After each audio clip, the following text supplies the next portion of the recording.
Hello. Oh, you had to put the glasses on. You're so tired. He took his contacts out because his eyes were dried out. Yeah, I didn't want my contacts to become permanent parts of my eyeballs. I have never seen you in spectacles. Just like you've never seen me without hair all over me. It's the time of change. Well, last year I did take my contacts out, but I didn't wear the glasses I had at that time because they look extremely dorky and were broken. But so I couldn't read the chat room at all during our closing last year. I broke the golden rule. I'm drinking JD and Coke with mostly JD. Well, you know what? Let's start off that way because this is the official International Podcast Day champagne. Beautiful. Oh, you got to take the damn lid off. I am so tired. Now be careful that you don't pop yourself in the face. If it goes on my new Personas mixer, I'm going to cry. So just pop it easy. We would cry too.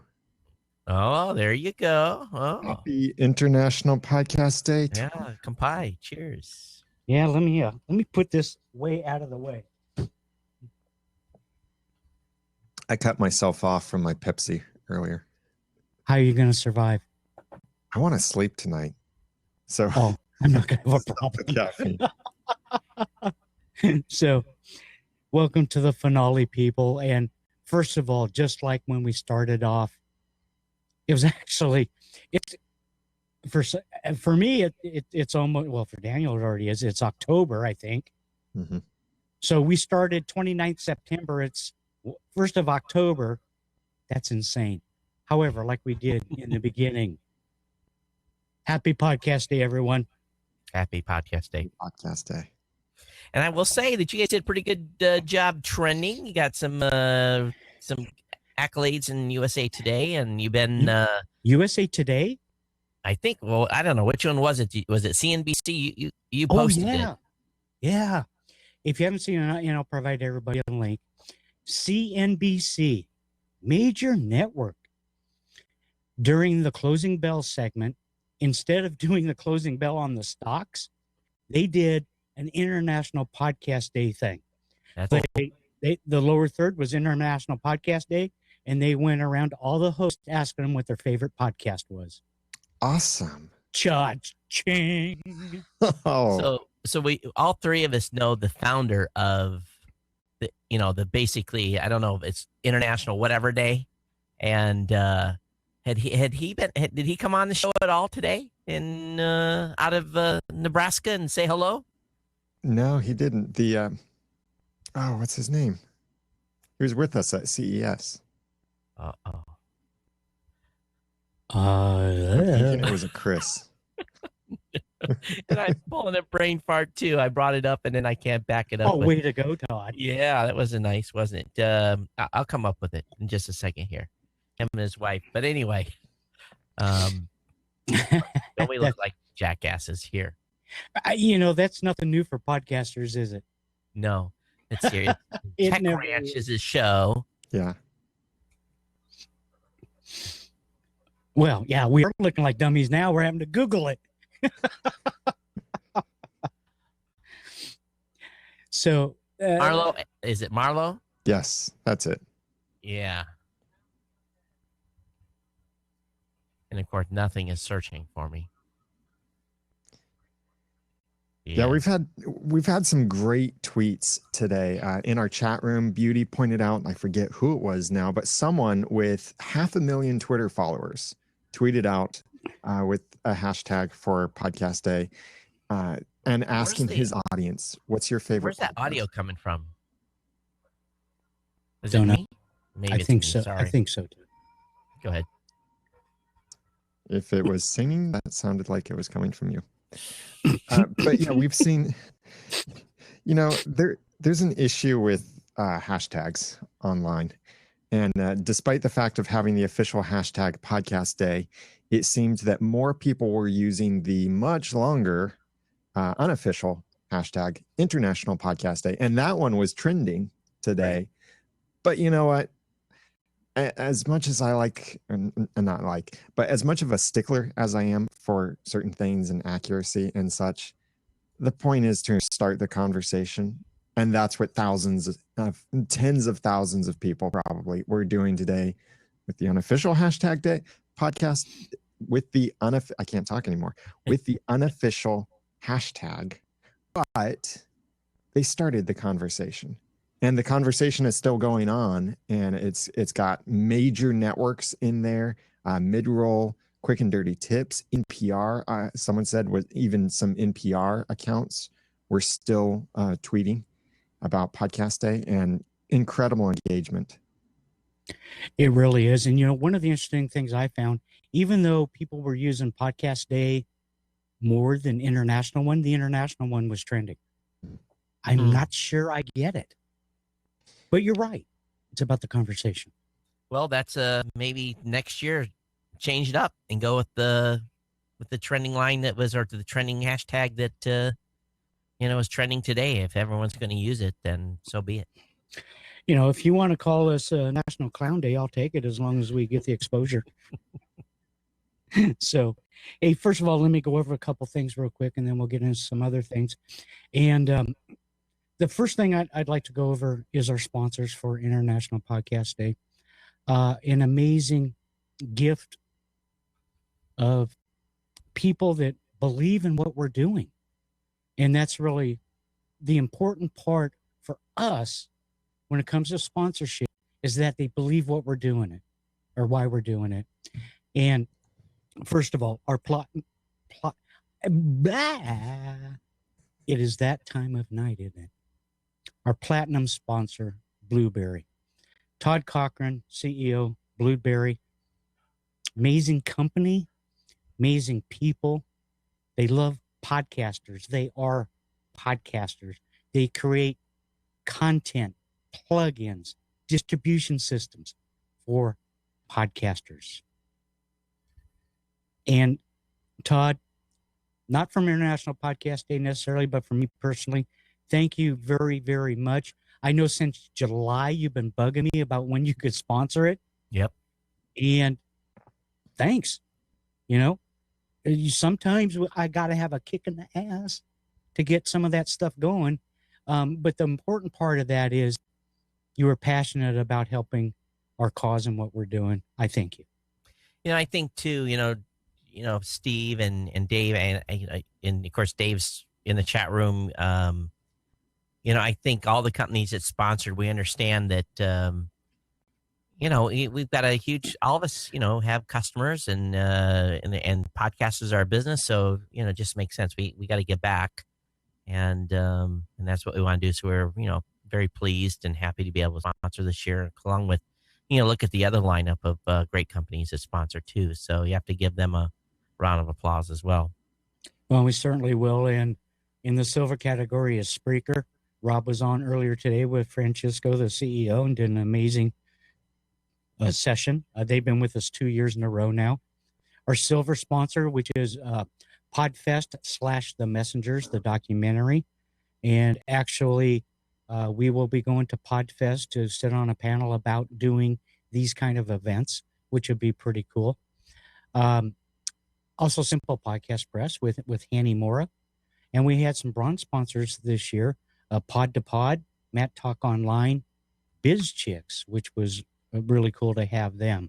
And I want to give a special thank you to Eric, the Chief Operating Officer over at Fire Talk, for providing this service for us this year. As you know, we had some issues with another service just departing that we used. And Fire Talk had stepped up to the plate and said, what do you need? We're going to support you. And I got to tell you, it has been flawless all these hours. And I really can't thank them enough. I also want to throw a shout out to Scott, who owns NC Media. From my studio here, we are sending our audio stream out to iCast servers. And he owns a lot of DJ websites across the country. And DJs were not allowed to broadcast as they rebroadcasted International Podcast Day. So tell Scott thank you over at N7 media. So there's the official stuff. I'm going to wait till the end. So let's talk about the hosts for a minute. We had hosts from 16 different countries that started yesterday, and amazing content. I mean, there was really, really great content that I was just enthralled with. It was really good. And I would also point out that, our live stream of what we're doing is only a very small portion or segment of Podcast Day. A lot of what really happens is out there with communities and individuals and what they're doing during Podcast Day and for Podcast Day. In a few days, we'll have a lot more statistics and things that have been going on. But some of the things that people have done this year are amazing, and we're going to do our best to pull all that together and tidy up to let everybody know what's happened. But without that community, and certainly without the host, there would be none. So one of my favorite aspects of this is the Gratitude Award. And this year, I thought last year was phenomenal. Daniel, this year was spectacular when I heard you do the presentation and some of the reviews that this podcast received to receive our Gratitude Award. So I'll give you a couple minutes if you'd like to go through that. I missed it. Who was it? Yeah, you're going to make me pronounce it again. It was Español Automático podcast, a Spanish-speaking podcast that does not have the best audio quality, does not have massive downloads, but what they do have is engaged listeners. And the way that we measured the winner for the podcast award is their spread of engaged global listeners through iTunes reviews. So with this particular podcast, Español Automático podcast, they had not a whole lot of reviews. They had 62 reviews, which to some people may seem like a lot. To others, it might seem like a tiny amount, but that's 62 reviews from 50 countries. And the podcast isn't even in English. It's in Spanish. And the reviews were saying things about how people had tried other Spanish learning techniques and they weren't working, but they were listening to this podcast and they were learning Spanish, or how this podcast had helped them more than any other program that they'd done. And to realize that that podcast is teaching people how to communicate in a different language. So it's breaking down language barriers. It's breaking down culture barriers. It's helping people to connect with other people, to connect and share their messages, to share their passions in different languages. That podcast totally deserves the award. And so congratulations to the winner, the Español Automático podcast. And don't you guys think that the small podcast and the connection with, audiences is really what it's all about? You don't have to have 100,000 listeners. Matter of fact, the smaller shows with the higher engagement rates it's really what this space is all about and what makes podcasting special. It is. We were having a conversation. I had a meetup with Cincinnati podcasters here in my studio office, and we were talking about podcasts and like the big podcasts versus the little podcasts. And we agreed that when you talk to like the average person out there, if they listen to podcasts, it seems to be the big shows, the public radio shows, or the really popular ones. But it seems like once they crack into the niche and discover the incredible connection with a niche podcast that has a smaller audience, then it seems like that's where they start putting all of their energy, is connecting more with their niche. And that's where I am. That I've tried the big shows and they're nicely done, have good content, good production values, all of that. But I don't enjoy them. Right. Me neither. I listened to Serial. I was just like, meh. And then there's some little podcast that almost no one has heard of that then was next in my podcast player. I was like, yes, I love this podcast compared to this top podcast I was just listening to. Yeah, I think that's everyone always gets wrapped up around the numbers, and every podcaster wants to have a big audience. Don't get me wrong, but the thing I've always told podcasters when they get discouraged about their audience size is I'm like, okay, how many people you got listen to your audience?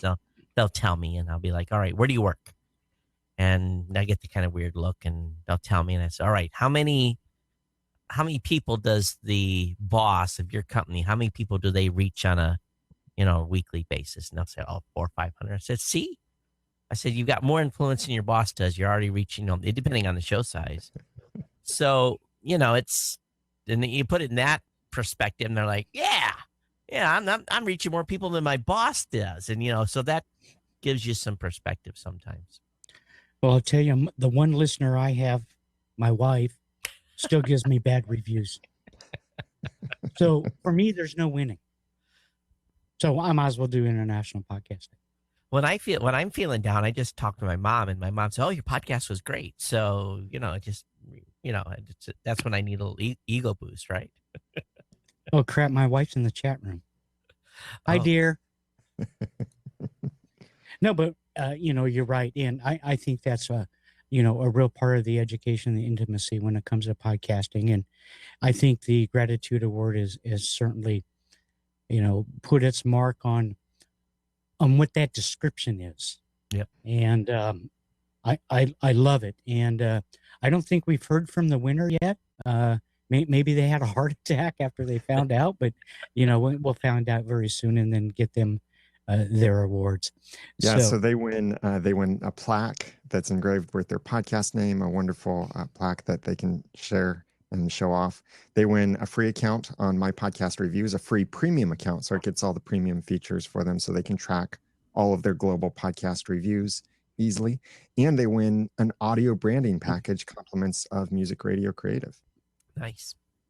This is one year that actually people were contacting us to donate things to give away, which is really cool. And so, we're going to look at that again this next year, 2017. But a couple of the things that happened during the past 30 plus hours, we talked about CNBC. CNET of Australia was involved with getting the word out. And I want to give a shout out to Ozpod. Australia has never had their own, quote, national conference when it comes to podcasting. So Dave Lee started an initial conversation with Australia and ABC Australia, and they created Ozpod, which is now their national conference, to coincide and celebrate International Podcast Day. One of the reasons we had so many problems getting any people on our stream from Australia, they were all going to Ozpod. But we really... What was that, Todd? I was seeing a lot of tweets about Ozpod. Absolutely. And, that's great because, it's additional connection and some things that we can work with, but they were in love with what we're doing, and hey, it was a good marriage. So we appreciate everything that's going on at Ozpod. And hopefully we're going to get some video in a few days and some recaps from people on what went on at Ozpod. Here's a little trivia thing for you for Australia there. The largest LGBTQ podcast network is actually out of Australia. It's Joy.fm. That's a radio station that does 100% LGBT content, but they repurpose everything as a podcast. And there's over 100 podcasts originating out of Australia that are part of Joy FM that are LGBTQ. And most people have no clue. But you would think that would happen out of the United States, but it doesn't. It happens out of Australia. I'll be darned. I had no clue. That's interesting. So one of the things I noticed across the board during our stream was no matter what language it was in, the word podcast was always very noticeable, right? I don't care what language it is. And my ear would perk up, right? Because I'm going, what are they talking about? And you hear the podcast. And I say that because that becomes very interesting to me, that the term itself is international. There's not a cross reference to another word in that language to podcast. So no matter what language it was in, it really portrayed, the space and what we're really doing is. And I found that very interesting. Yeah, when you look at the content, look at the podcast content across the world, you have big companies, not big companies, big countries, Brazil, Germany. You have, these, China, Japan, all have huge podcast communities, and that's actually the Japanese podcast community we don't hear too much from, and it's largely because of the huge language barrier. But what would be a curious exercise, Steve, is if we could ever figure out if there's a podcast that originates from every single country. I know that in some countries in South Africa, like Nigeria, much of the podcast is being actually, because bandwidth is such a premium there, that they're still doing podcast delivery via email or via text SMS. It's, they're using all kinds of alternative methods to deliver podcasts. But, if we have a bandwidth constricted country like Nigeria that's putting out podcasts, it's got to be global. I don't think anyone's done an exercise to see if we actually could find out if there's a podcaster in every country, but that would be something cool to undertake. That certainly would be. And, as we've gone across the globe during this event, we've heard some very unique and interesting things, and some of the cultural things that have impacted podcasters in various countries, which there is a lot here in the U.S. that we take for granted in terms of bandwidth and right to speech and various kinds of things, where there are some serious limitations out there in the world. It's true. And they have to be careful what they say, depending on the political situation, because what they could say could end up seeing them dead if they say it the wrong way or say something wrong. So, talking about where podcasts are created, I did a quick check on my podcast reviews, since we've got over 108,000 reviews now in there. And I looked at what are the top countries with podcast reviews. And USA is, of course, number one. Number 2, UK. Number 3, Canada. No surprise so far. Number 4, Australia. Mm-hmm. Number 5, Germany. Mm-hmm. Number 6, Brazil. Yeah, Brazil's Number 7, Spain. Number 8, Sweden. Number 9, New Zealand. And number 10, Ireland. And then it goes on down from there. One thing I've learned about Brazil, there's not a lot of shows in Brazil, but every show down there is like a mega show. There hasn't been a Brazil show that I've seen that is, a lot of people brag, oh, Adam Carolla does 250,000 people per episodes. Well, they ought to check out some of these Brazil shows. Some of these Brazil podcasts, 300, 400, 500,000 downloads per episode. And it makes me laugh because U.S. podcasts are definitely not the biggest. The shows that are some of the biggest are coming out of Brazil. Daniel, I think you have a fan in the chat room right now. Yes, my biggest fan. My she wife wants to go out. She wants you to go out and get ice cream. Okay. My wife is pregnant with our first baby. And when are you due?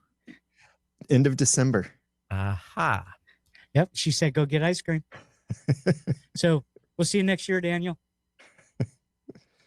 But I've got some advice for Daniel to give prior baby delivery, but we'll have to do that offline. You've given me that advice. We did that. We did that at Podcast Movement.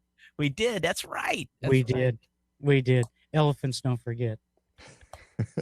But each year that we start the planning process of International Podcast Day, we certainly take a look at, of course, of what we can do better and what might be some good changes and whatnot. And we have those discussions, and, certainly there are times that we don't agree, but we do the best we can.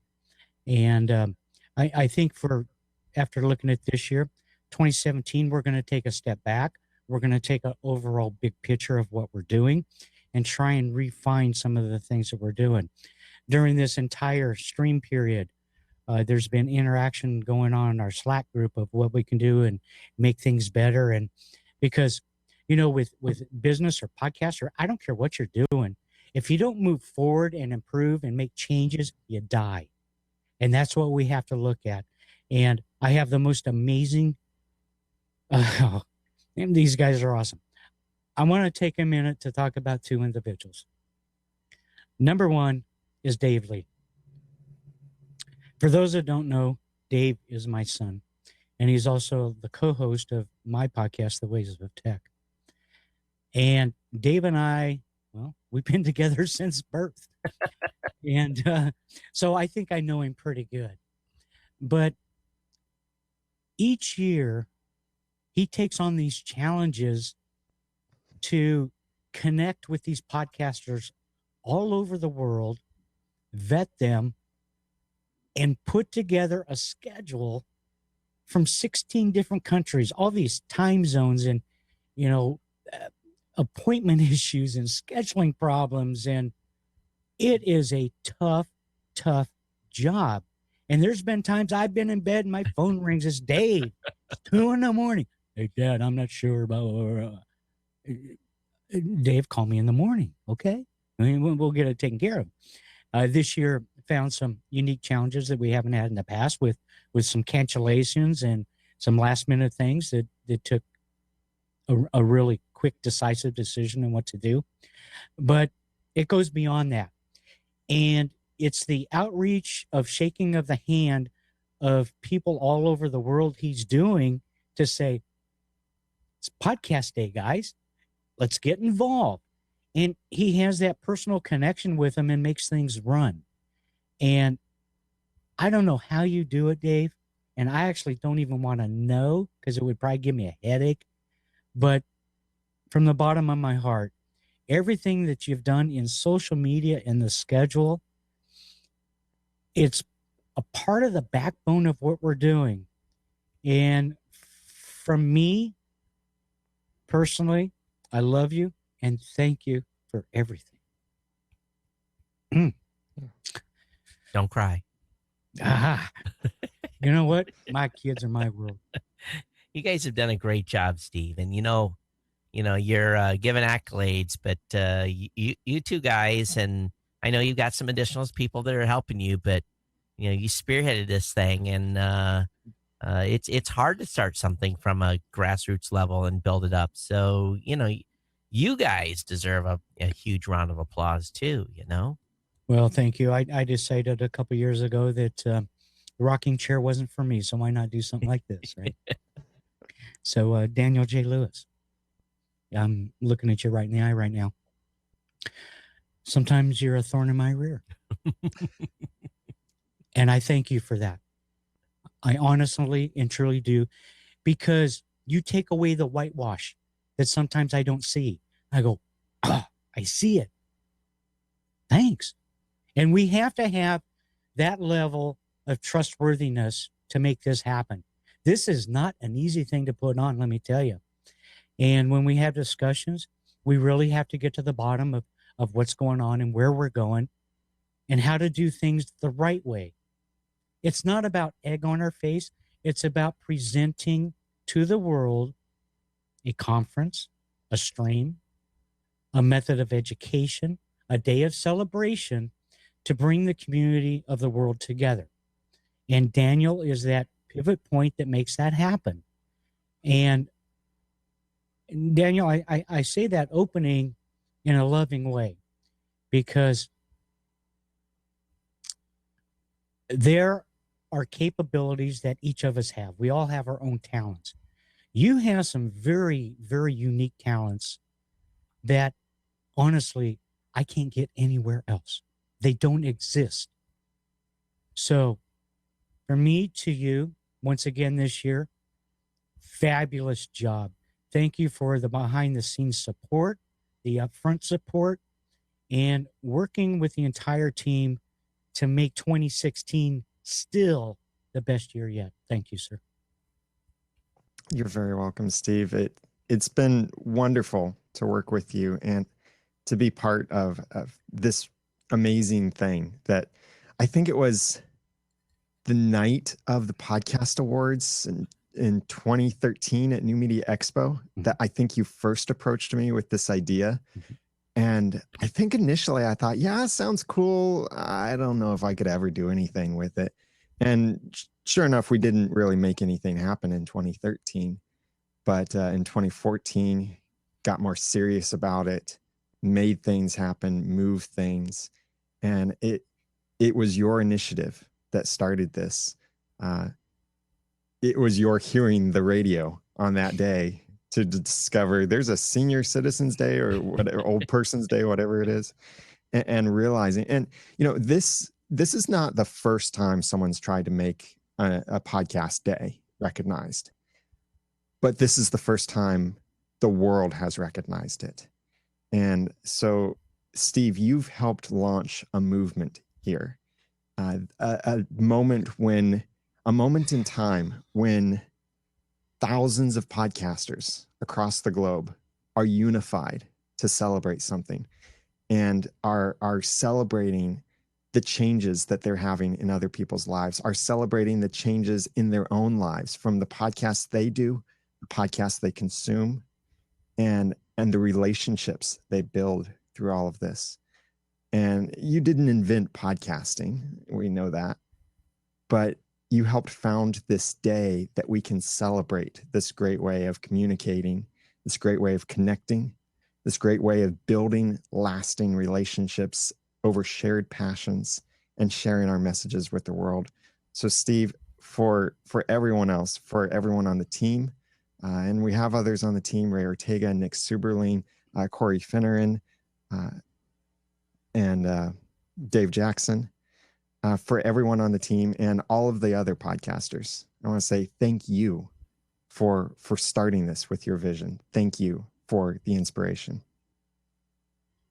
Steve, something we should really acknowledge here too is that events like this are typically corporate driven. Sometimes the suits will get involved and it becomes a big corporate escapade and with agendas. And, I think I told someone a few years ago that was, managing some sessions at a conference. I'm like, people are going to come to you left and right and everyone's going to have agendas. And, all companies have agendas and all podcasters have agendas. But I think you've truly pulled off an event here where you've been able to keep net neutrality, if that's the right word to use, or podcast neutrality, and not make it a big corporate event, making it where the average podcaster can come in and share what they're doing and share their message and talk about different ways that they're reaching out to their audiences. I think that's what makes this special. It's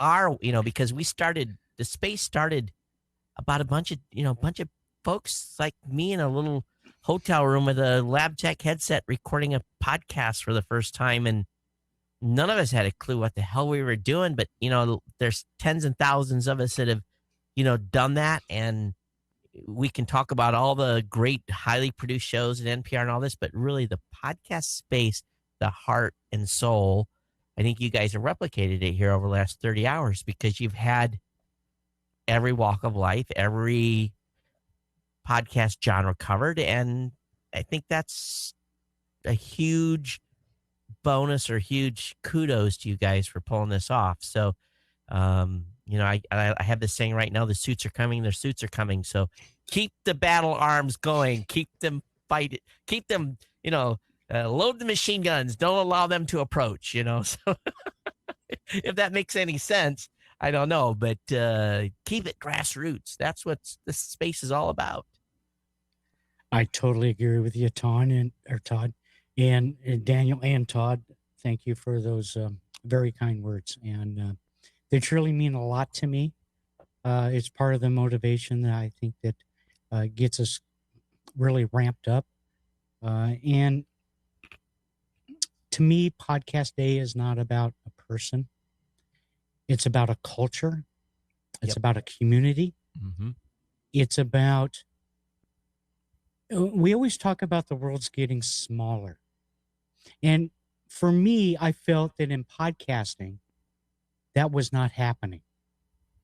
That it was still segmented.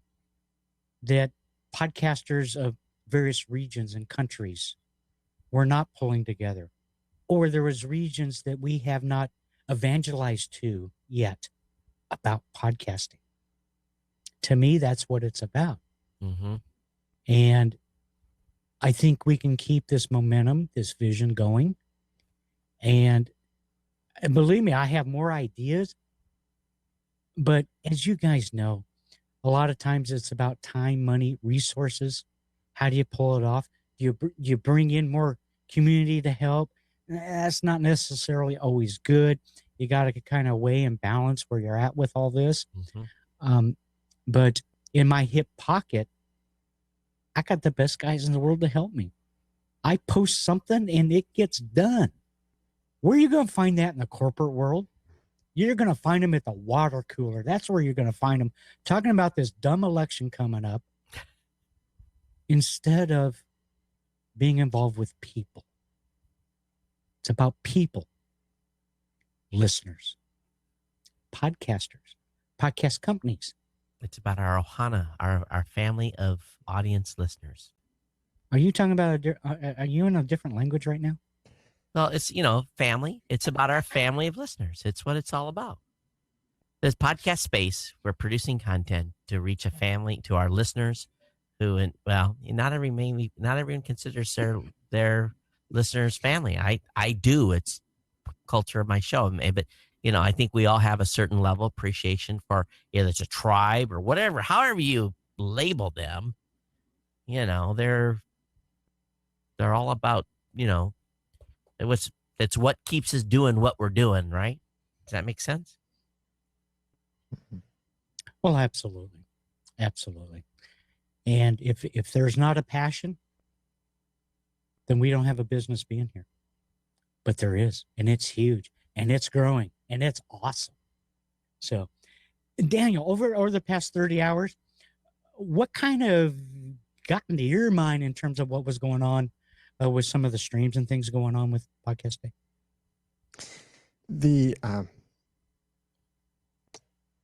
The variety of stories that we heard from the live stream, to hear from, and I didn't catch the overnight stories from some of the more international podcasters, but to hear like from Nessa or Ness, who had amazing opportunities and things, and the podcast then as a start to these amazing opportunities to get on a national reality TV show, and to hear from the guys from Mexico, or they were talking in Spanish, and like you said, that every now and then you'd hear the word podcast and what they were saying, and to hear them telling stories about podcasting in Spanish and telling those stories actually in Spanish, to see many people who started as nobodies, just thinking, oh, this podcasting thing sounds cool, jumping in and discovering an audience, discovering new passions, new opportunities. You think about, and some people may roll their eyes at this, and some people may not, but you think about people like John Lee Dumas, who was nobody before he started, and his podcast enabled him to connect with a global audience. And every now and then he challenges his own status quo. And he talked about that with Gary Leland today. Gary Leland being one of those first several podcasters and a leader in the early podcasting space with Podcast Pickle. We've heard during this time some history of podcasting stuff, some modern day podcasting ideas. We've heard some how-tos. But I think what's impressed me the most is those journeys for everyone into podcasting.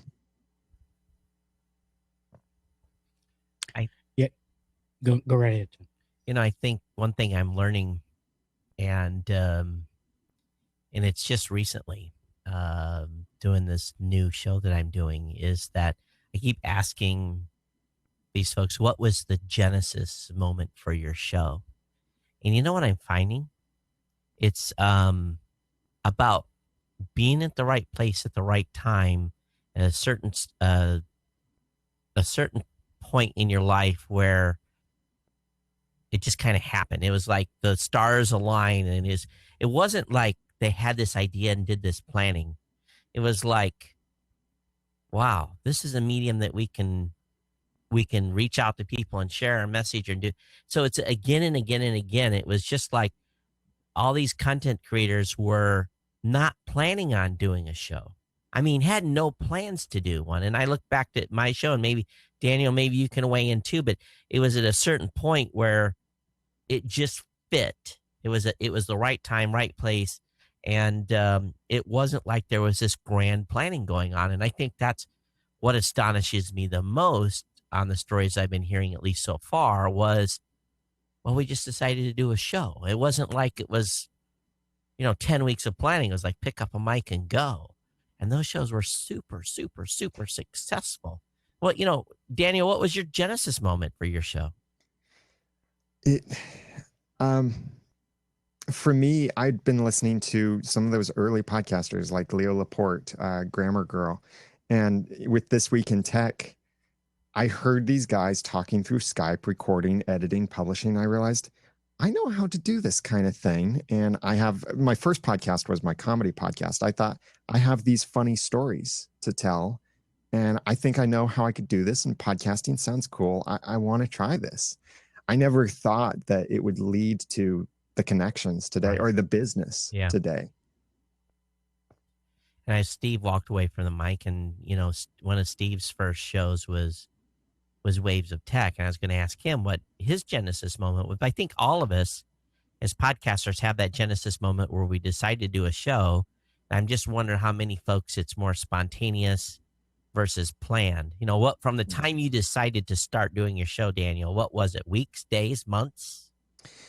I think for that first podcast, it was a few months, and it was, right around the same time is when I first met Cliff Ravenscraft, and he and I live really close to each other. So we went out for lunch, and he gave me the encouragement, just start your podcast. Don't wait for everything to be perfect. Just start, because I had one of those little stick microphones that, they throw in for free, like bubble gum and baseball cards, if they still do that. But inside of a sound card, and I had a dozen of these things. And that's where I started with pantyhose around a wire hanger as my pop filter. Every podcaster has to start with something like that. And around the same time, Luria Petrucci, who back then went by the name Callie Lewis, also released an episode about podcasting. And she said essentially the same thing, just do it. And for many of us, I think that's what we need to hear. Don't worry about perfecting your launch or anything. Yeah, it's nice to make a big splash with your launch, but it's better to launch than to do all of this planning and you burn out before you even start.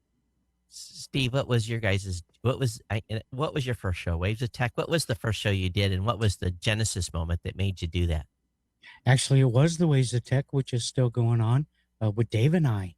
It's the longest running show on my network. And the genesis moment was when I kicked my other son off the show and just Dave and I did it. But what was the originating idea from what made you decide to start to do the show? What was the what happened? I was away for a couple of years up in Northern California, working for a company, and to be able to communicate with my boys, we would get on Skype and chit chat. And I'm in the IT field, and so is my oldest son. And inevitably, we would start talking about technology, and then Dave would go, "Huh? What are you guys talking about?" Right? Because he's not in that industry, he's not in that field. Right. So one time I recorded it because I wanted to listen back to a few things later. And when I listened back, my other son and I were talking about some really in-depth, technical crap. And I go, podcast. I released that conversation as a podcast, and that's how it all started. Yeah, I hope the podcasters that listen to this now and listen to later, depending on where you're at in your journey, doesn't matter if you're one episode in or 500 or 1,000 or wherever you may be. I'm on a personal journey right now to document a lot of this early day history, and I think it's important because I have forgotten a lot of stuff. I'm having my bell rang every week now with people telling me something. Oh my God, I can't believe that. So I think as a podcasters, it does us some good. And even if you don't release the episode to your audience, do a show about how your show became a show And 10 years from now, when you're, 15 years in, you can go back and relook at that, because the human brains are weird. We think things up and we say, is that really ground truth? And sometimes it has to be adjusted, and a prior history helps us keep that ground truth straight. Something happened to me funny this week. I ran out of podcasts to listen to, and I had no audiobooks in my queue. I had nothing to listen to, and I was desperate to be able to listen to something. So I went back to my very first episode of the Audacity to Podcast, which was the third podcast I'd ever launched, and it was 2 years after I'd been podcasting. I listened to that first episode, and I thought, okay, the content's kind of good, but I am doing everything wrong in the episode, and I'm doing everything I tell people don't do. And in fact, I was so annoyed with myself. I thought if I listened to this episode today, I'd unsubscribe. And there's another podcast that I've tried listening to every now and then that the host in it makes all of those mistakes that I made, the awkwardness, the sounding, the inflating of my ego and trying to make myself sound like I'm an expert in the space when I wasn't yet, Right. and stuff like that. And I listened back to that. I just thought, wow, it's a wonder anyone stuck around for that long. I just had a P1 fan, and a P1 listener is like your super fan. He went back to episode 1 and 2 are not available because they had all kinds of RIAA controlled music in it. So he started listening at episode 2 and is on this marathon to March to 1150. And he's giving me like history lessons as he goes through. By the way, remember. So I'm getting like re-educated from a listener why anyone would want to listen to 1,000 episodes back. He's the first, I think, it's ever done it. So I have to give him kudos. But those first 50 are always like, you like cringe because you think, oh my God, how bad was that really? I think most of us want to just delete those off the servers and just be done with it. But, there's a lot of merit to going back and listening to some of your shows. Yeah. From an educational component and just a what was I thinking of kind of moment. Yep. Right. We all have those. And I think if Daniel doesn't get back home pretty soon, we're going to have some real troubles. This chat room's going crazy about getting some ice cream now. For my pregnant wife. Yep. So let's start to wind this down. We have a couple minutes left. And Todd, I'll start with you. And your presentation this evening was amazing. And I don't think a lot of podcasters really look at those components. And I'm going to say this bluntly. I think a lot of times podcasters are just lazy. And they don't want to do the prep. They don't want to do the work. They don't want to do show notes. They don't want to do SEO, but they want it all back. And I kind of say that nastily. Nastily? Is that a word? Yeah. Okay. But sometimes I really think it's true. It is. So if you don't have the passion, don't want to do the work, don't do the podcast is my point of view. No, although the better answer is if you are satisfied with where your show is at today and are not worried about it growing, just continue to do what you're doing. So Daniel, you want a microphone pacifier? For our baby, for Noodle Baby, not for me. And I think when I heard that when your wife was pregnant, I sent you an Amazon link to toy microphones. Yeah. As a gift from me. Not a problem. I'll actually buy the first one. How's that? But hey, Daniel, you are a podcaster about podcasting. Mm-hmm. And you have many other resources and sources for people. So when we look at it back at International Podcast Day 2016, in respect to the knowledge you have in terms of the terminology, the mechanisms, the mechanics, the processes, the procedures, how does that association, how do you feel how it went with Podcast Day 2016 and where people are at with that? I think that I see many places we could improve. There are some conversations in places that I'll share later that have some great points of improvement or great challenges from other people who didn't know about this. I love how smooth the stream was. Yeah, we had some audio quality issues, but that was okay considering that it was more important to have the conversations. And the pretty much the only technical issues we had here, I think, were kind of user error or just the way that the tools are designed. Some things beyond our control, beyond our streaming partner FireTalk's control, like browser tools and certain things. But I think it went really smoothly, and certainly many opportunities to grow for next year and engage. And especially what I hope we can get more of next year is more international people participating in the stream. Hey, maybe next year we'll have a 30, no, what would it be? A 40-hour stream? I'm going to kill you. Well, Daniel can handle the first 20. Dave Lee's on board. I'm retiring, guys. I don't care. No, it very valid there. And I just sent a link to Amazon to your wife for a baby microphone. So I hope you'll use my affiliate link and not yours. But you're so right. And 2017 is going to bring some great things. And I'm really looking forward to that.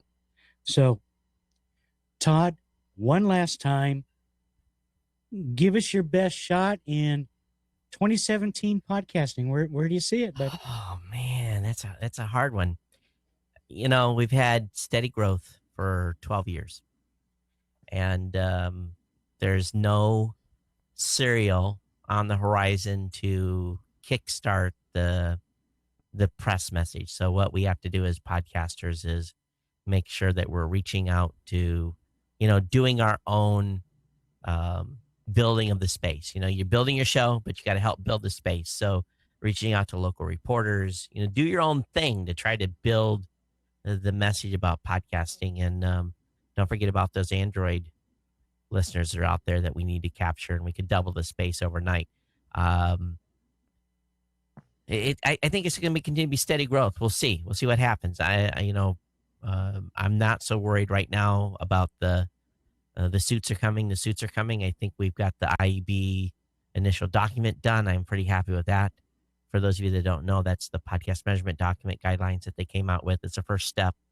I don't know. We'll see. We'll see where it goes. I think there's a lot of podcasting companies out there that are watching, and I think there's a lot of podcasters that are watching too. So let's just continue to do great content and continue to spread the word of the space. I don't know if I really have anything more profound to say, even if it's not profound, but that's my 2 cents. Hey, we're both ex-military. Nothing's profound. Okay, you know that. Right.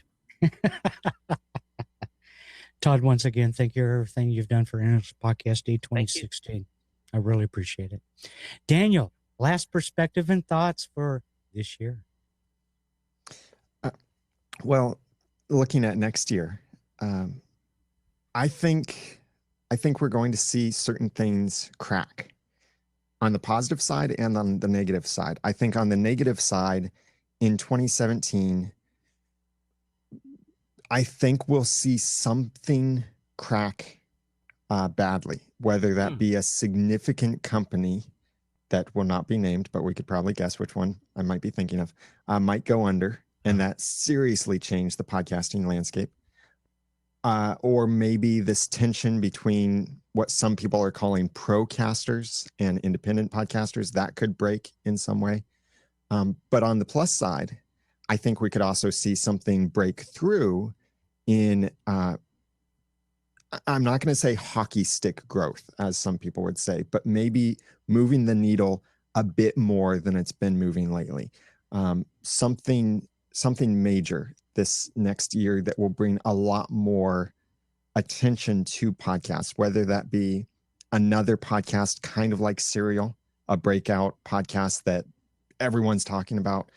Maybe it's something that Apple does that amazes us and makes podcasting easier or brings new tools to podcasters. Maybe it is Uh, Maybe it's International Podcast Day 2017 is on CNN and Fox and ABC and MSNBC and all of the stations next year. Something big, I think, will happen in podcasting on the positive side that we will all love next year. And real quick, there's a TV special coming out Sunday in your neck of the woods with Daniel J. Lewis. 6:30 in the morning, Sunday on Channel 12 in the greater Cincinnati area. A little short, very short interview as a follow-up to an article they wrote about me and International Podcast Day in the Cincinnati Business Courier. And that's where we're going with International Podcast Day, folks. We've had some major organizations talk about us. I just did an interview a couple hours ago with one of the biggest news agencies in the UK about International Podcast Day. Dave Lee earlier today was on the Horse Guy show. He invited him on to talk about International Podcast Day. I mean, there's major things going on. So let me summarize 2016 this year. And that is, we love International Podcast Day. However, without the content creators and without the listeners, there's actually no podcasting. It has to be a blend of personalization, attitude, and the desire to create and communicate with the people that desire to listen. It is our objective to spread the word of podcasting and to assist and cross-reference with other countries that perhaps might need assistance, guidance, or the reciprocal that we can learn from. There are language barriers, but they're being broken because of podcasting. And that's remarkable. We had people in countries over the last 30 hours that in some respects have some troubles. And those troubles are not because of technology. They're because of censorship, because of politics, and those walls have to be knocked down. We have spent 30 hours trending on Twitter and Facebook. We have had major news articles write about us. But it's not about us per se as International Podcast Day. It's about we.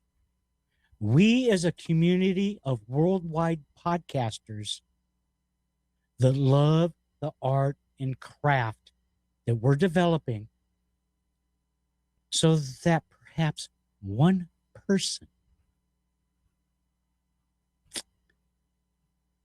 just might be influenced to change their life because of what we're talking about.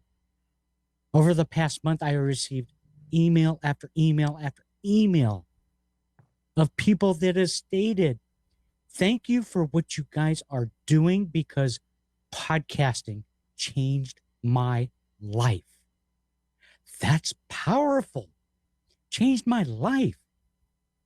You're sitting behind a computer talking into your microphone, and somebody in another foreign country's life is changed because of the potential words you're telling them?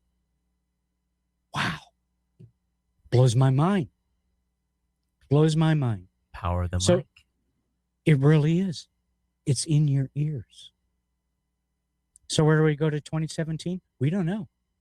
In terms of an organization, we're going to continue to evangelize, and we're going to work very, very hard to make 2017 even better, because we have to. It's important to us that we shake those hands of podcasters and countries' hands to say, we're with you. What do you need? And to kick the butts of traditional radio. Down with radio. That's my summation, guys. Good job, guys. Congratulations. From all of us at International Podcast Day, happy Podcast Day. Like I said last year, it's almost become like saying Merry Christmas. Yes, it is. I like it. I like it. I hope we can trademark it, maybe. Todd, sir, thanks as always. Thank you. Daniel, I hope there's a Foster freezer or something on the way home because you're in trouble. 7-Eleven, baby, 24 hours a day. You can find some ice cream there. No sweat. That's right. So it just struck October 1st for me. And once again, the very short year has completed. International Cup Podcast Day, a success in its own right. For all of us at International Podcast Day 2016, thank you. We love you all. And if you have anything you'd like to send to us, please get in contact with us. We'd love to hear from you. Gentlemen, have a wonderful sleep. Bye-bye.